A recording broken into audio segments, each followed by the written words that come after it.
Good morning, and welcome to the weekly multi-platform service of Tri-County Unitarian Universalists based in Summerfield, Florida. We acknowledge that we occupy the ancestral, traditional, and contemporary lands of the indigenous Florida peoples. I am Nancy Garrison, today's service leader. Hello to our members and friends, and a special welcome to those who might be visiting here for the first time. Unitarian Universalists are united not by a creed of shared beliefs, but by a covenant of shared values. We celebrate that we do not need to think alike to love alike. It is our respect and encouragement of each other's diversity of thought that truly binds us together. For the curious and for the seekers, Unitarian Universalist values and covenant may be found on your order of service and on our website, triuu.org. Our newsletter included in the timetable can also be found there under News and Events. We have some announcements, but first, please mute your phone or place it in airplane mode. Thank you. January 10th is coming soon. That's when the Tri-U-sponsored MLK Jr. Commemorative Committee will be having its annual breakfast at the Savannah Center in the Villages. You'll learn more about the scholarships being awarded to area high school seniors next month. When you'll have the opportunity to donate to this worthy cause during our fifth Sunday collection. In the meantime, Helene Kirschbaum and Joyce Mills will be selling breakfast tickets before and after the service these next few weeks. Tickets are $22 each, which only includes the cost of the meal. You'll be able to sit with your Tri-U friends, enjoy the catered meal, learn about the scholarship recipients, and even hear some of them share their plans for their future. If you ask anyone who's attended a previous ceremony, they'll tell you how inspiring it is to listen to these future leaders. Yes, it's fabulous. This concludes our announcements, and as we now begin the service proper, we will recite our vision statement. Please join with your voice as we recite together. We will be an influential voice for progressive religious values in a diverse community. Our chalice keeper today is Joan Shepard. We invite those of you joining us on Zoom to light your chalice at home.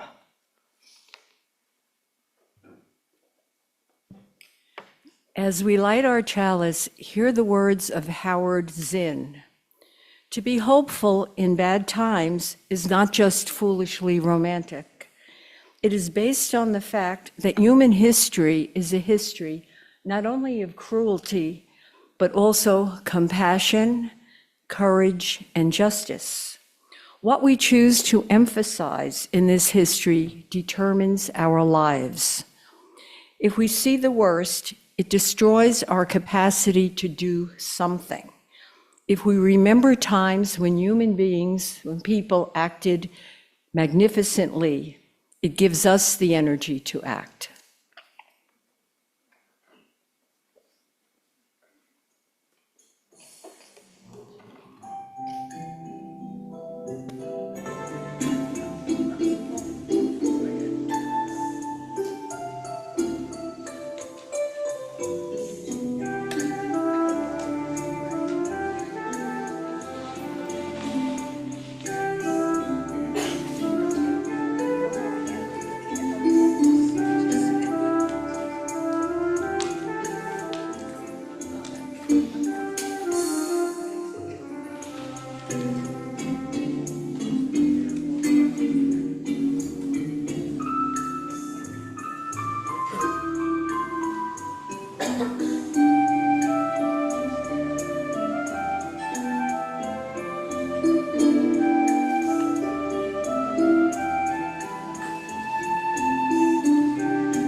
Our opening words this morning come from Gretchen Haley. She writes, "Tell me about a miracle you have seen and the way the divine has spoken to you. If you believe in prayer or God or angels, tell me if it matters. And what if everything is a miracle? Because it is stunning how life exists at all.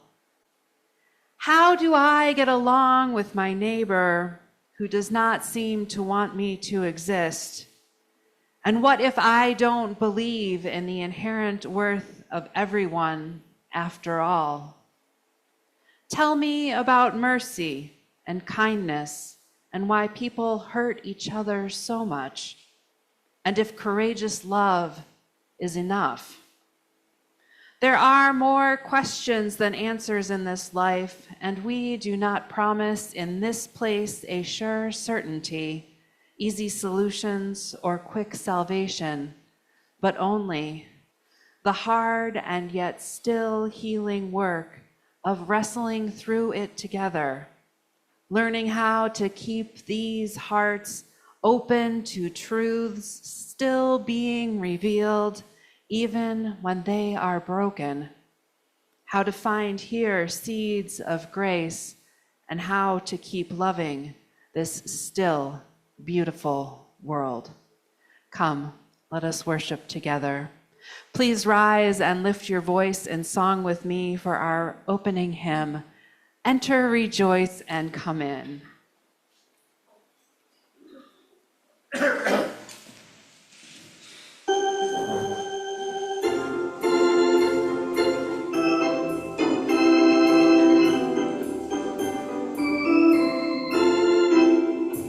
Enter, rejoice, and come in. Enter, rejoice, and come in. Today will be a joyful day. Enter, rejoice, and come in. Open your ears to the song. Open your ears to the song. Today will be a joyful day. Enter, rejoice, and come in. Open your hearts, everyone. Open your hearts, everyone. Today will be a joyful day. Enter, rejoice, and come in.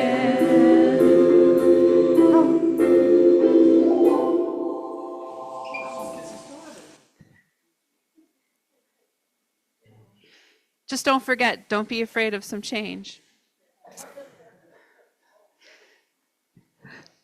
My colleague and I were talking about that song yesterday, and he was like, it's so nice. It's just like, da, da, da, da, da, and happy. And then it jumps in there near the end with, don't be afraid of some change. And he's like, whoa, like I'm not prepared for that with the rest of the song. So that's what I was thinking about as we were singing that. Our story today is Fire, Water, Truth, and Falsehood, an Ethiopian tale retold by Heather Forrest. Long ago, fire, water, truth, and falsehood lived together in one large house. Although they were all polite toward each other, they kept their distance. Truth and falsehood sat on opposite sides of the room. Fire constantly leapt out of water's path. One day, they were hunting together. They found a large number of cattle and began driving them home to their village. Let's share these cattle equally, said Truth as they traveled across the grasslands. This is the fair way to divide our captives. No one disagreed with Truth except Falsehood. Falsehood wanted more than an equal share, but kept quiet about it for the moment. As the four hunters traveled back to the village, Falsehood secretly went to Water and whispered, "You are more powerful than fire. Destroy fire, and then there will be more cattle for each of us." Water flowed over fire, bubbling and steaming until fire was gone. Water meandered along, cheerfully thinking about more cattle for itself. Falsehood, meanwhile, whispered to truth, "Look, see for yourself. Water killed fire. Let us leave water, who has cruelly destroyed our warm-hearted friend. We must take the cattle high to the mountains to graze." As truth and falsehood traveled up the mountain, water tried to follow, but the mountain was too steep and water could not flow upwards. Water washed down upon itself, splashing and swirling around rocks as it tumbled down the slope. Look and see, water is still tumbling down the mountainside to this day. Truth and falsehood arrived at the mountaintop. Falsehood turned to truth and said in a loud voice, "I am more powerful than you. You will be my servant. I am your master. All the cattle belong to me." Truth rose up and spoke out, "I will not be your servant." They battled and battled. Finally, they brought the argument to wind to decide who was master.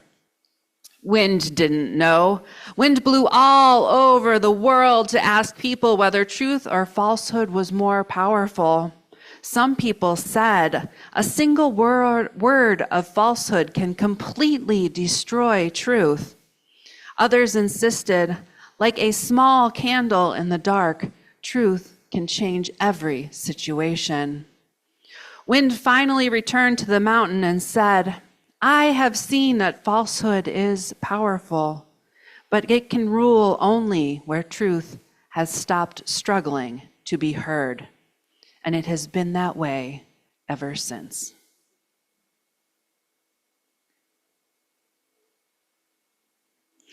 Now, as we move deeper into our service, let us turn inward to consider transitions, the joys, sorrows, and concerns we all experience in our life's journeys.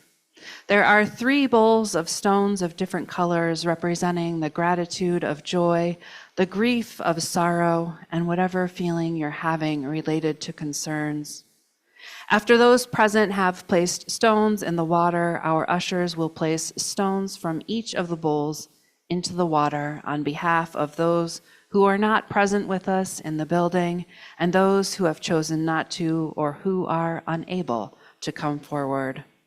Those online are invited to type into the chat to express what is on your heart. When all the stones have been mingled in the water, we will take a moment for silent meditation or prayer. You may now come forward.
Oh, there we go. Yay.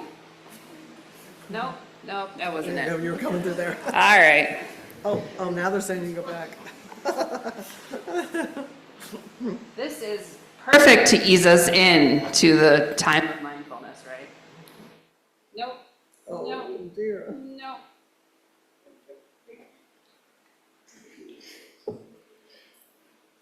Let us take a moment to reflect on our own joys, concerns, and sorrows, and those of others in this beloved community. After the moment, the sound of chimes will bring us back into the space, and we will sing our response, voice still and small.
We will now receive our offering. If you're visiting us for the first time, please do not feel obligated to give. You are our guest, and we are happy to have you here with us today. This is the time in our service when those who wish to make some monetary contribution to our congregation's vision and mission give to support this community and its outreach. If you are putting cash in the basket that you want credited to your pledge, please put the cash in a brown envelope with your name on the front. Envelopes are available on the table at the back of the sanctuary. I invite the ushers to come forward.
I may have bitten off more than I could chew, so bear with me.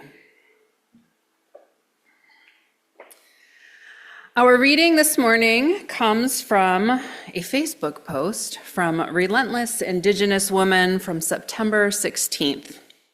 She is Canadian, and she writes, "Sometimes I go on a little field trip to the right-wing side of social media, a type of field research, if you will. Here's what I notice. They speak the same way about the left as the left does about the right. Both sides posture as liberators, but both remain bound to the same colonial script. Divide the world into binaries, declare who owns truth, and treat the other as incorrigible. That's why, if you listen closely, the right and the left sound like mirrors of each other.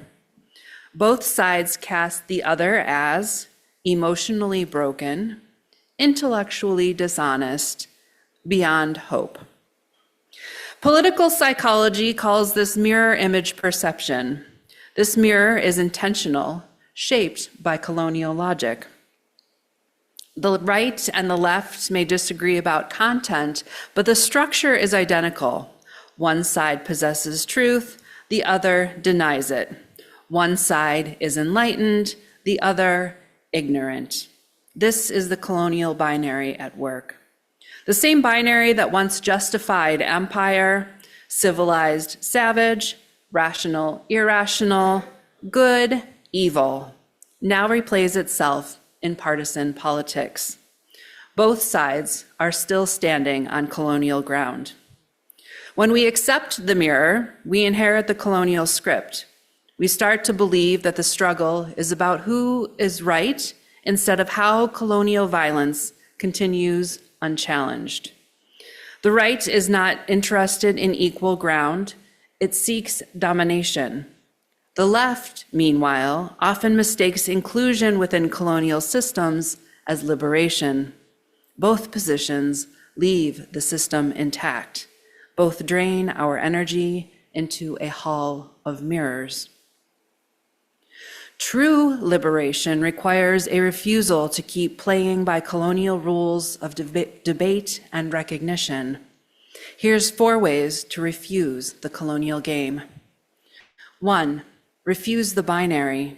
Stop performing inside colonial categories of light, dark, civilized, savage, rational, irrational. Our truths are not possessions to wield against others. They are relations we live into. 2, reclaim relational ground.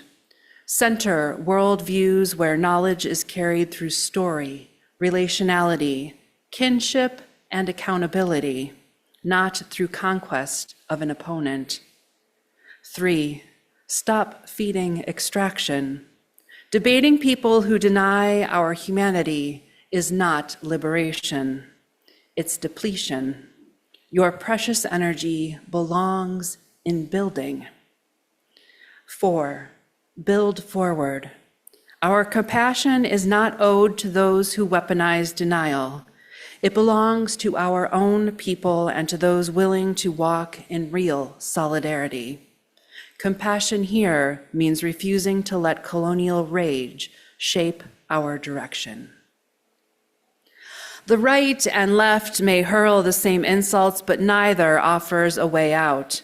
One clings to domination, the other polishes recognition. Both are still colonial politics. Our energy is being used as currency right now. Every reaction and defense pulls us into their mirror. Our energy is extracted and redirected to sustain the very system we resist. Decolonization means refusing that extraction and being conscious of where you're placing your energy. Because as we continue on the path of resistance, your energy matters. Don't let colonial politics distract you. Don't let them drain you. Step away from the mirror. Refuse the binary. Place your energy where it multiplies, into relation, resistance, and futures built on their own terms, on our own terms. Truth is not something they can own. It is something we live.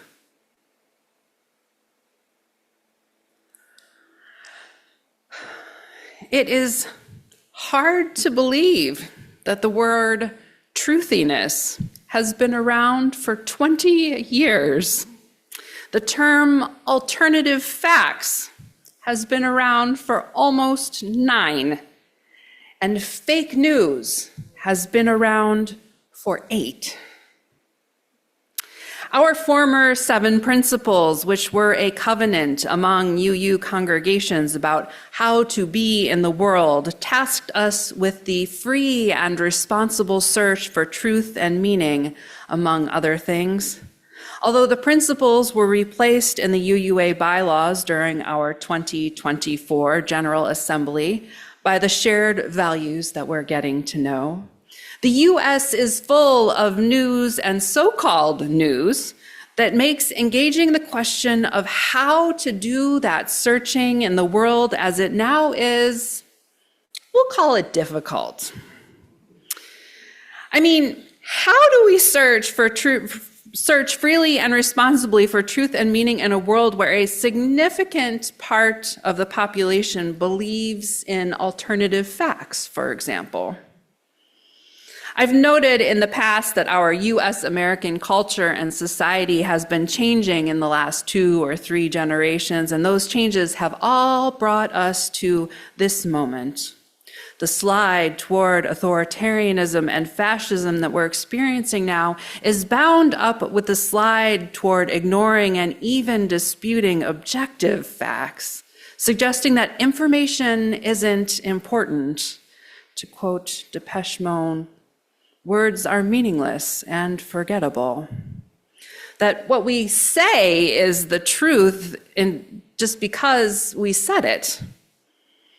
Earlier this year, TriUU's book club read How to Stand Up to a Dictator, The Fight for Our Future by Nobel Peace Prize winner Maria Ressa, published in 2022. And then I also read Masha Gessen's Surviving Autocracy, published in 2021. Both women are journalists. Ressa has reported in the US and the Philippines, and Gessen, now in the US, has reported in the Soviet Union and Russia, Hungary, Israel, and the US. Both know intimately about the potential for the horrors of being a journalist in these countries and what it takes to work against authoritarian regimes and dictatorships. Without facts, you can't have truth. Without truth, you can't have trust. Without all 3, we have no shared reality, and democracy as we know it, and all meaningful human endeavors are dead, writes Maria Ressa in her book.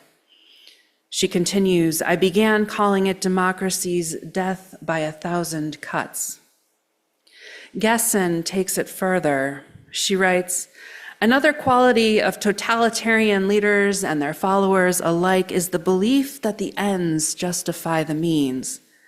This makes it easier to accept the lie as a tactical move, even to support it, and to accept the next lie, and the one after that, and the one after that. That is, lies get told to change society to be molded into a particular image. Ultimately, Gessen writes, healing can come when society chooses between the path of reckoning and the path of forgetting. The path of reckoning is the only one to make the future different.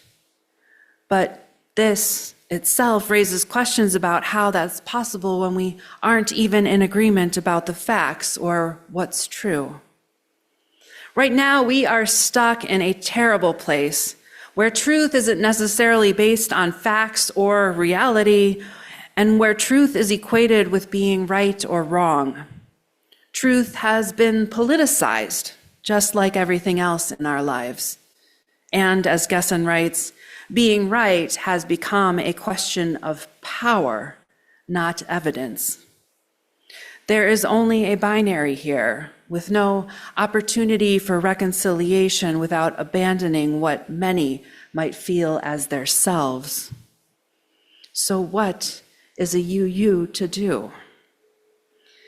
I was listening to a podcast recently, The Convocation Unscripted, and one of the speakers mentioned briefly that much of what we're consuming as news these days falls more into the propaganda category, as opposed to journalism. We experience this in the way that people equate one person's authority, or any person's authority, as the same as that of a trained professional. We have been trained to believe that having an opinion is the same as being a journalist or whatever other professional. Some of this is because of social media. Influencers and writers of all kinds who have opinions are treated like their work is an article instead of an editorial or opinion piece. Being published on your own Facebook page isn't the same thing as being published in the New York Times. Any person or bot can set up a Facebook page. Journalists have professional codes of ethics, research skills, journalism degrees, field experience, and so on, which is not the same as some person or bot or AI saying things, something that we're seeing more and more of these days on social media. Ressa writes, lies are repeated over and over because lies repeated over and over become facts in this online ecosystem. As a journalist, I know that we are only as good as our last story. We report the facts because that creates our shared reality. And we are in a time when our words are literally being weaponized, that people are attacking and even killing others because of what they've said. This isn't new, but the response is different than what we've experienced in the past. In the recent past, there would have been leaders calling for us to come together, for example, to stop the violence. We have not heard anything like that lately. Instead, we often hear the opposite. There are a variety of reasons for this. One is that many of us have lost the ability to hold complexity, the idea that two or more things may be true at once. As author Oliver Kornitsky writes in his Substack piece, The Death of Nuance in America, one of the deepest problems in our discourse is that Americans have lost the ability to think in nuance. We live in a culture that thrives on binaries, good or evil, right or wrong, patriot or traitor. Complexity isn't just ignored, it's treated with suspicion, as if acknowledging it were betrayal. The very idea that multiple truths can exist at the same time short-circuits the conversation before it even begins. It hasn't always been this way, he says, but somewhere along the way, we lost that muscle. We traded it for digital sound bites and tribal loyalty, for media bubbles and political grandstanding. We abandoned the willingness to look contradiction in the face and call it by name. And now, when someone dares to do so, the reflex is outrage. The assumption is betrayal, and the conversation collapses before it even begins. A few weeks ago in the September 21st service, I mentioned that I'd been reading a book titled Belonging Without Othering. And I want to name it again because the two authors spend a lot of time breaking down the many ways that we other each other, including how it happens and why this matters. One of those ways is that this inability to hold complexity. We become so focused on one aspect of our identity that it becomes the foundation of our othering, because within that identity, a sense of belonging emerges, along with our desire to protect it. This creates or reinforces the us versus them mentality we live in today. So, for example, at this moment, Democrats and Republicans are basically mortal enemies. And because of the political climate, social media, and other factors, we have overwhelmingly bought into this battle, participating on our own designated side, as if those are the only two possible identities in the world that could matter, not about being parents or grandparents or siblings or Swifties or Browns fans or Outlander fans or conservationists or avid readers or Floridians or knitters or gardeners or whatever else, just Democrats versus Republicans. Kornetsky writes, "The reason for this runs deeper than individual outrage. It's systemic. American media thrives on binary because binaries sell. Outrage keeps us glued to screens. Tribal loyalty keeps audiences loyal to networks, and simplicity is profitable. Our education system, too, conditions us toward the same shallow dichotomies. History books flatten centuries into morality plays. George Washington the hero, Stalin the villain, America the liberator, never the colonizer. We are not taught to sit with contradiction. We are taught to memorize sides. Even religion, for so many, reinforces the same framework: saved or damned, believer or heathen, good or evil. Add in partisan politics, which has devolved into blood sport, and you have a society systematically trained out of nuance. We see a lot of propaganda about MAGA and Christian nationalism and so on. It's important to speak against these ideologies. It's also important to remember that these are actually small percentages of the population. Significant-ish minorities, but minorities nonetheless. And we forget that average people, like at least some of our families and people maybe we went to high school or college with or worked with at some point, are mostly just trying to figure out how to make it in this world. That we are all more than one thing, one identity. Going back to the idea of choosing between the path of reckoning and the path of forgetting, by choosing not to investigate corruption or other matters, or failing to do so definitively and with enforcement, hello, January 6th investigation, we instead find ourselves forgetting what has happened. By not holding one another accountable, we have found ourselves in a time when accountability does not matter and cannot happen. This is how Jimmy Kimmel and Stephen Colbert were canceled from their TV shows. They made cracks about someone, which, as comedians, is kind of an expected part of their job. But what we're seeing now is someone in a position of power, like the president, using or arguably abusing his power by threatening fines or whatever it was, so the show gets canceled. Except then everyone went to cancel their streaming subscriptions and services, and suddenly the show is back on. But in this situation, no one even tried to hold anyone else accountable until consumers did. Just straight to canceling the show. Some of this was about vengeance, some about accountability, and some about not being able to hold two ideas at the same time. Like, that was in poor taste, and also, I generally like the show. Perhaps. I'm not a big Kimmel fan. This matters to so many people, though, because, as Gessen writes, we have found relief in sitting down at the end of the day in front of a screen and watching the hosts of the major late-night talk shows state the obvious in their opening monologues.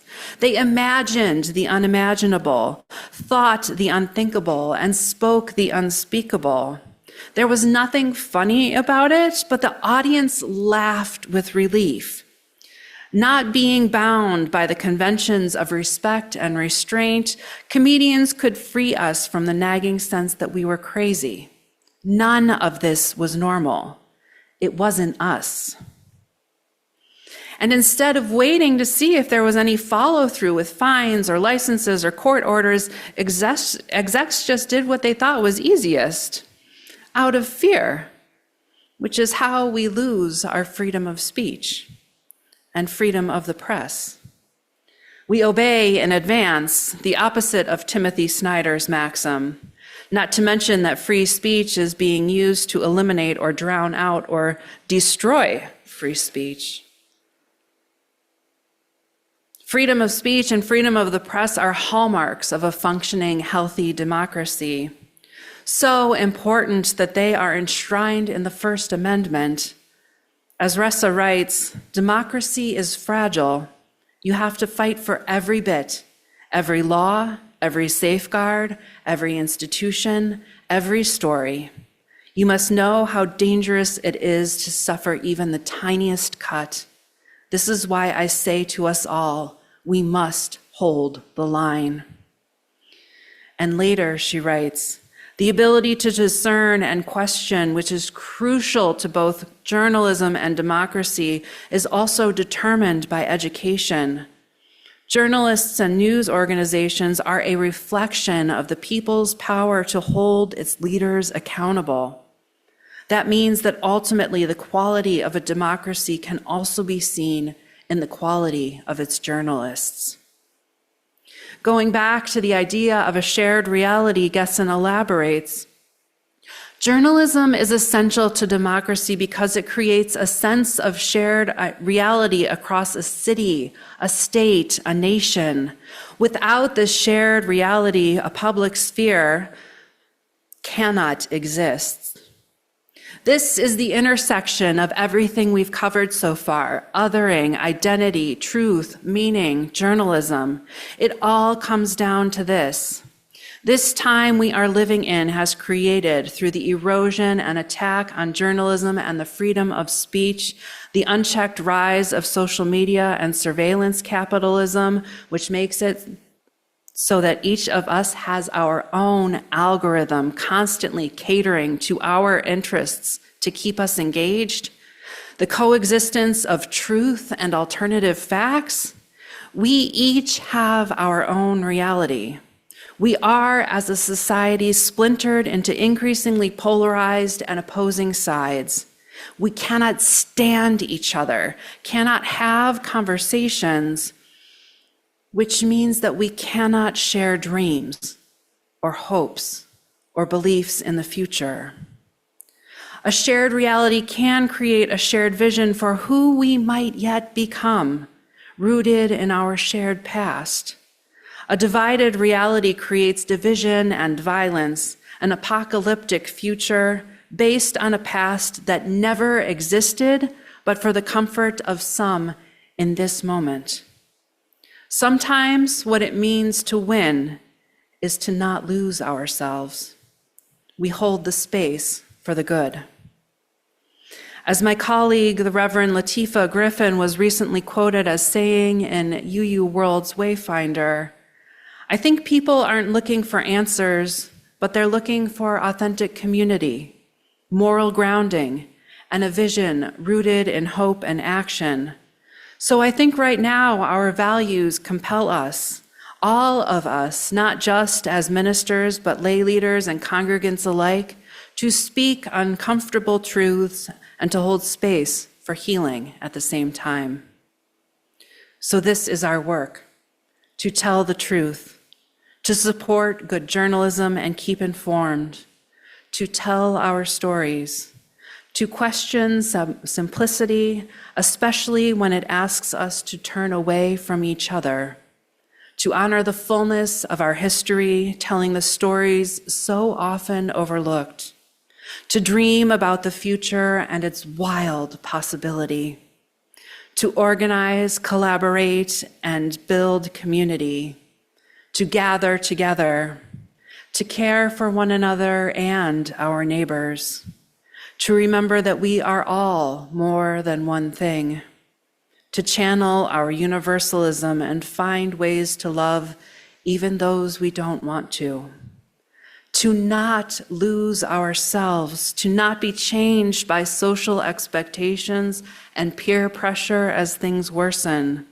to know who we are and who we are not, to prepare for the hardships ahead, prioritizing the most marginalized and oppressed, to nurture our connections and relationships when to do so does not cause us harm, to know in our bones that we need each other, to hold the line for our values, to listen with our hearts at least as much as our minds, to reweave our weaves to include more tomorrow than we do today, and to never lose hope that another world is coming if we make it.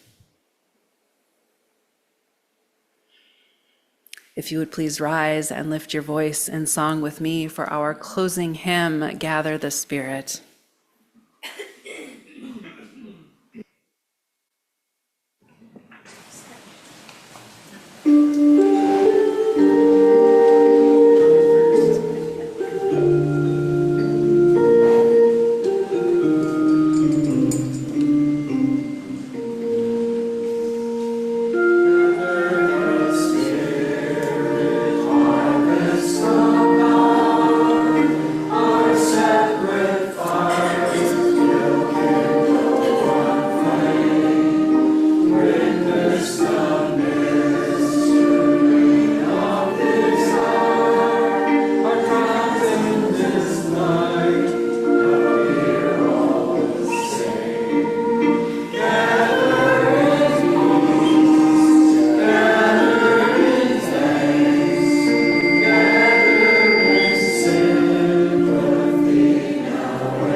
Joan Shepherd will now read our chalice extinguishing message.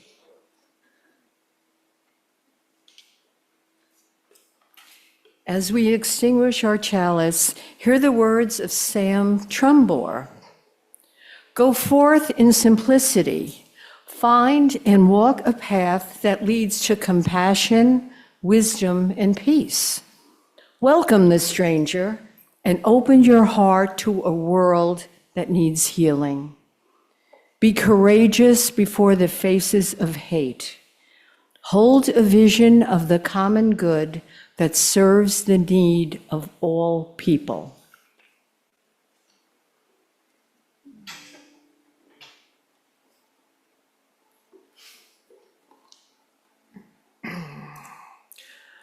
I invite anyone who has just begun to visit with us and who wishes to do so to introduce themselves.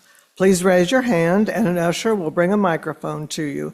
Please keep the microphone close to your mouth so we can hear you better. Anyone new today?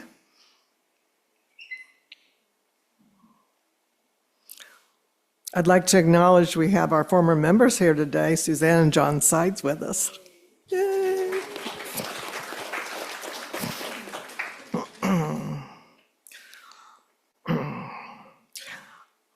If you would like to receive regular communications on upcoming Try UU events, please take and fill out a guest card, which will be available at the door after the service. On November 4th, there will be a class for those wanting to know more about Try UU. Please sign up at the table in the back of the room. If you can't or don't want to wait until then to ask your questions, please see Andrea at the table after the service. We have time. We are interested to hear how you experienced this hybrid worship service and/or what you took away from the sermon. Please keep comments brief and on topic. No announcements, please. For those who are virtual via Zoom, raise your hand to speak or type your comment in the chat box. For those here in the room, please raise your hand. If there is time, I will call on you to indicate that an usher will bring you a microphone. Please share your name and keep the microphone close to your mouth so we can hear you better. If you wish to be seen on the monitors and by those on Zoom, please stand directly in front of the pulpit. Barbara? Or I'm calling on people, or are you calling on people? I'm Barbara Woodson. That was such an on-point sermon. I really want to thank you for that. And Joan, your comments were absolutely perfect. More delightful than the scene in Portland with the big balloon people twerking to silly music that Fox TV had to show. Yes. I really loved it. It was just so funny and wonderful. And I wish we could all approach what's going on in America with that kind of ingenuity and humor. Thank you, Barbara. Amanda?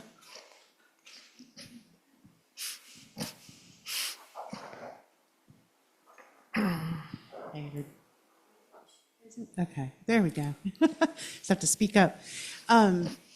What was occurring to me is I've kind of ducked out of politics, I've ducked out of social media, and just trying to do a lot of healing for myself in my own personal life. And one of the things I'm working on is an attachment disorder, which I've educated myself about.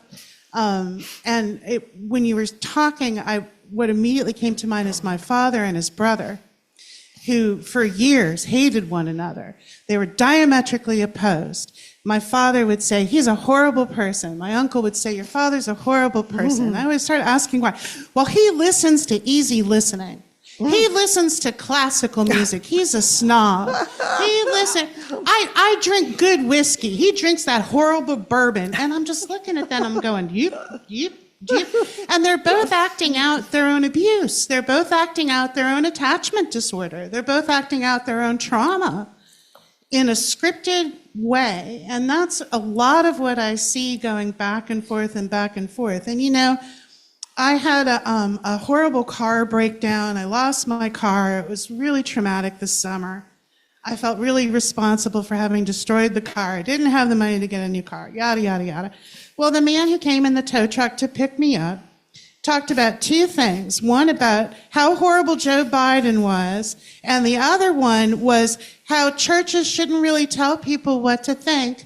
And, you know, he had beliefs about reincarnation. So it's like there again, it's this, you know, there's this nuance that you have to pick up with people. And the more I think I get away from picking a side, having a stance, having to monitor constantly what other people think and if they're right or wrong, or if the more your heart sort of opens, I think, to the reality of just how complex humans are.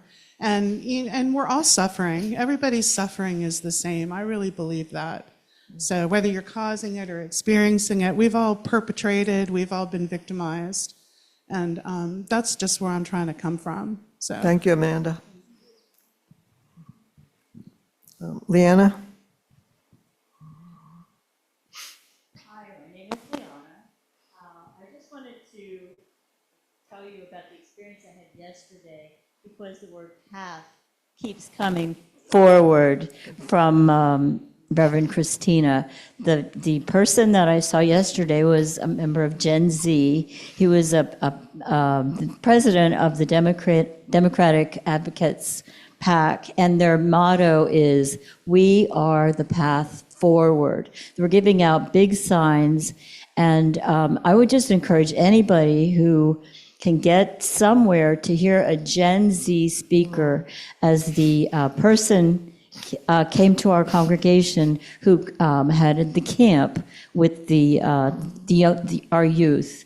I believe that this person was in that camp as well, because he expressed the same sentiments that she did, and he did some of the actions that they're advocates. They're doing things. They're not just chalking the rainbow, they're painting it. They're getting in trouble for it, but they don't stop. They're just passionate. So we need to support Gen Z. Thank you, Leanna. Joyce Mills? Joyce?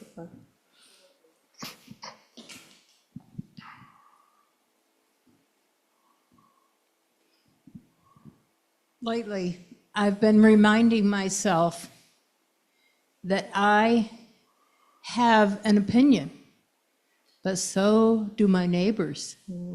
And we disagree, and it's recognizing that they are as right for them, but I know I'm right. But today, I'd just like to wish happy Thanksgiving to Carol Ford, a Canadian. And Thanksgiving in Canada is tomorrow. Okay. Go ahead. Pat? Well, Pat raised her. And Tim has one too. Look at her. I'm Pat Felton, and I just wanted to say how much I appreciated your sermon today. And I am living in the complex mystery of many things being able to be true at the same time. And it's a whole new world to really look at the truth in a bouquet of things instead of just one lone flower. Tim? That's it. That's all. Oh, Tom? No. Husker, I'd like to quote Roger Cooper and say, Reverend Kristina, you hit a home run.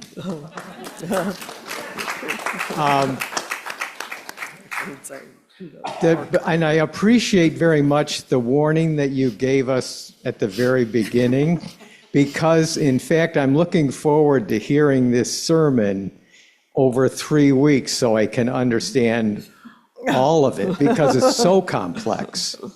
And the last thing I want to say is, I think part of my reasoning was informed by your first story when you mentioned fire, water, truth. Not fire, water, and truth, but fire, water, truth.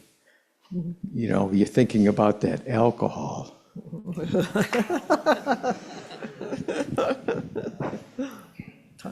Tom doesn't have any? Okay. Helene's got one. Oh. Helene.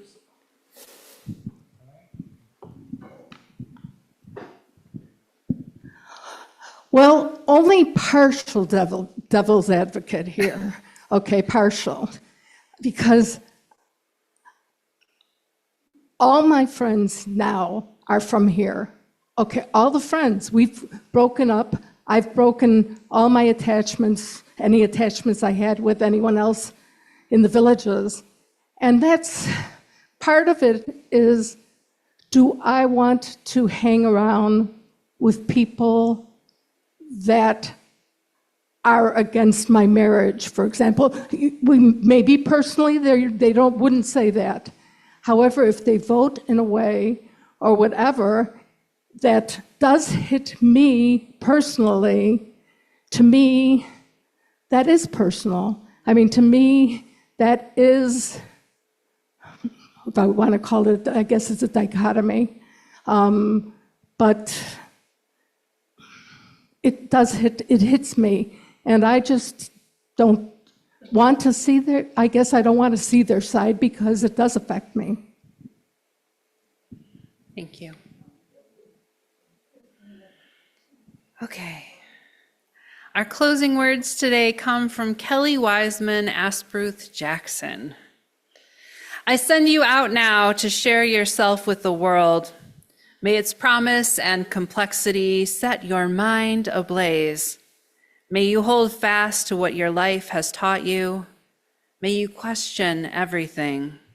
And when you have changed the world, and the world has changed you, may you return again to this place and share what you have learned with us.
You're invited to you're invited to join us for coffee and fellowship in the back of the room until 11 o'clock. Reverend Kristina will also be in her office until 10:20-ish, 10 minutes, and is available to talk. Come by and say hi. If you want a bit, it's not on.